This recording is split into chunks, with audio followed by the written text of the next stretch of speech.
Donc bonjour, merci beaucoup pour votre invitation à tous deux et puis de me laisser ce petit moment de parole.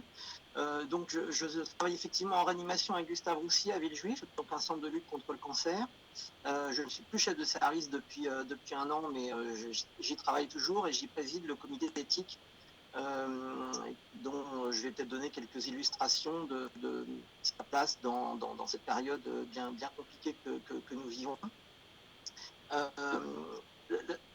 D'où je parle, donc je vais vous parler un peu en tant que réanimateur et en tant que clinicien dans le monde de la cancérologie. Mais évidemment, à travers ce que je vais vous dire, mais très rapidement, après ce sera le débat, mais il y aura sûrement, en dehors de ma pratique quotidienne de réa et de cancéro, gros copier-coller à faire avec ce qui se passe autour de l'épidémie. Alors la question de la décision en contexte de crise et d'incertitude, elle est très familière aux réanimateurs. Évidemment, la question de l'individuel versus populationnel, c'est autre chose, mais c'est également apparu de façon criante au printemps. Mais pour revenir au premier point, et qui est quand même le point central de la réunion d'aujourd'hui, les réanimateurs donc sont bien habitués à la décision en contexte de situation aiguë et dans quasiment 100% des cas en contexte d'incertitude. Et pour réduire au maximum les risques et la violence de telles situations, de tout temps, en tout cas actuellement, on cherche à s'appuyer sur le facteur temps quand on en dispose et sur la collégialité quand elle est possible. Ce qui conduit donc à anticiper chaque fois que c'est possible ou à remettre au lendemain, quand on n'a pas pu anticiper une décision majeure, par exemple par une réanimation dite d'attente, et la mise en commun de nos réflexions le lendemain matin de façon collective pour réfléchir de façon un peu plus intelligente. Anticiper, c'est aussi s'appuyer sur toutes les ressources disponibles. Donc c'est, et là je suis très dans la clinique, on élargira après évidemment à une réflexion sans doute plus politique, mais dans mon quotidien c'est s'appuyer sur la parole du patient quand elle peut être là, ses directives anticipées, parfois pas, la personne de confiance, les proches, le médecin traitant, bref, tout ce qui peut nous permettre de rétablir un paysage et un patient, rétablir le patient dans son écosystème et de réfléchir de la façon la moins hors sol possible. C'est aussi multiplier les séances de collégialité d'amont lorsque les situations à risque sont identifiées, et en cancérologie c'est souvent. Donc ce sont des séances physiques, c'est aussi de la traçabilité, c'est de l'aide décisionnelle sous forme là aussi de fiches d'aide à la décision et de réunions collégiales pour appuyer la décision. C'est ce qu'on a fait en période Covid, enfin c'est ce qu'on fait en cancéro et c'est ce qu'on a fait en période Covid x10, avec des réunions collégiales d'appui, des saisines pluriquotidiennes du comité d'éthique, des astreintes 24/24. Donc donner du temps, même peu, et donner du nombre. Pour ce qui est de l'incertitude, c'est un facteur clé dans la décision médicale pour travailler sur la prise de décision partagée, donc les processus décisionnels entre un médecin et un patient, en particulier en cancérologie, mais pas que, en médecine préventive également. Nous savons par les travaux de France Légaré au Québec, par exemple, pour ne citer qu'elle, que environ 50% des décisions médicales se prennent en contexte d'incertitude. Donc c'est évidemment extrêmement fréquent, et on peut même ajouter que cette incertitude, elle est double. Elle est très souvent scientifique, avec des données de la science qui évoluent et peuvent rendre caduques ou au moins relatives des connaissances antérieures, et la période Covid nous a abondamment montré et illustré à merveille la modestie que nous devons tous avoir face aux données complexes de la science quand elle est en construction. Et puis, au-delà de l'incertitude scientifique, il y a l'incertitude individuelle, tout simplement. On ne sait jamais même si on sait tout de la pneumonie à pneumocoque et de l'effet vraisemblable de la pénicilline, on ne sait jamais si tel malade donné va réagir favorablement et guérir, ou au contraire s'aggraver malgré un traitement bien conduit. Donc pour conclure mon petit moment, il ne s'agit pas à mon sens de nier ou de tenter d'abolir l'incertitude. Tout au plus, on peut la réduire en rassemblant du mieux qu'on peut les données solides, les données probantes, et puis ensuite de s'en faire une compagne dans le chemin décisionnel.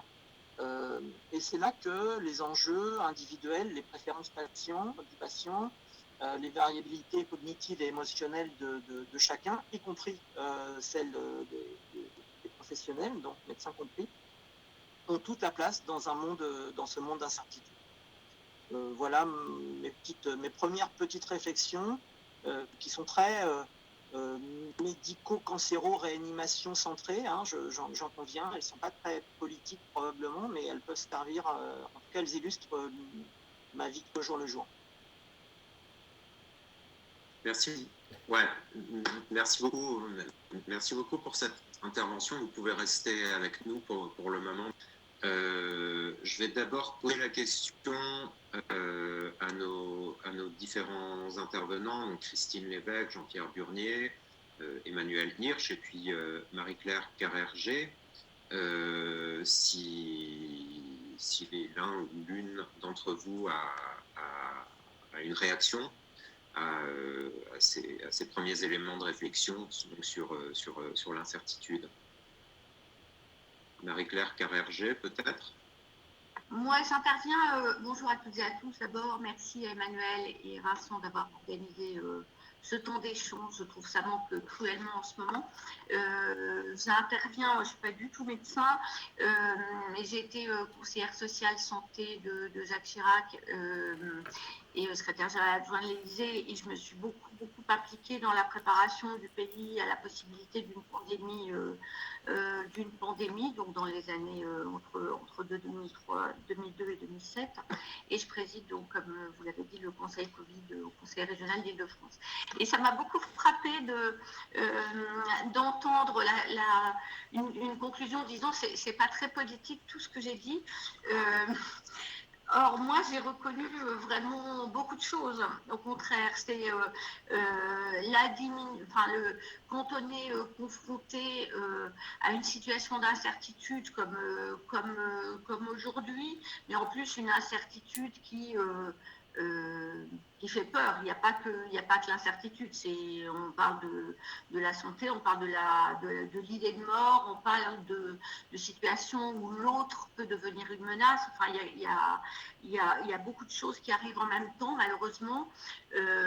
L'anticipation est primordiale. Quand on travaillait sur un plan pour préparer le pays à la pandémie, on savait que le jour où un virus arriverait, parce que ça arriverait forcément un jour, ce serait un virus qu'on ne connaît pas par définition.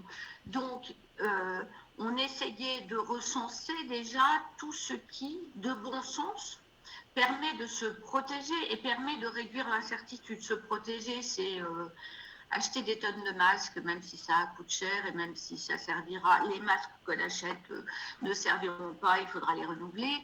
C'est subventionner les entreprises pour qu'elles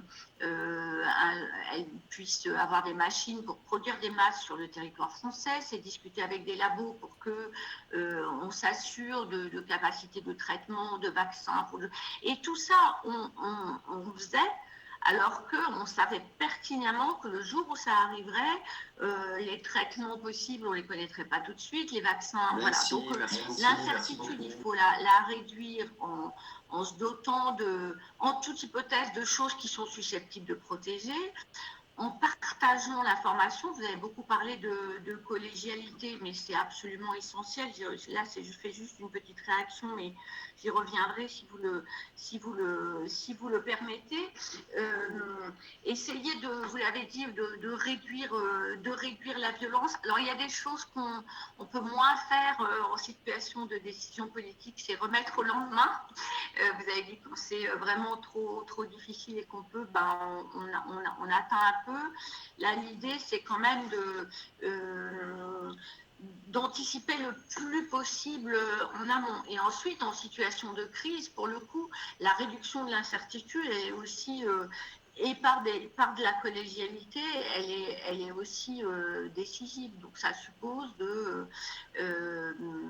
d'échanger surtout sur les bons indicateurs, et écouter surtout des points de vue différents, que ce soit des points de vue de sachants au sens science, ou des poinds de vue de gens qui ont une expertise liée à leur expérience immédiate. Et là, on en a eu beaucoup. Moi, je ne veux pas monopoliser, c'était juste une réaction. On va construire progressivement. Il y a eu 2 belles interventions, finalement, initiales. On est parti de la cancérologie avec l'IDLM éthique, mais on apprend qu'effectivement, le réanimateur il décide. Chacun d'entre nous, d'ailleurs, est amené à décider. La vraie question, c'est selon quels critères on décide. Et moi, je suis impatient, après avoir entendu la première intervention et puis le commentaire qui a suivi, de voir ce que les autres intervenants, tous en qualité, vont pouvoir nous dire.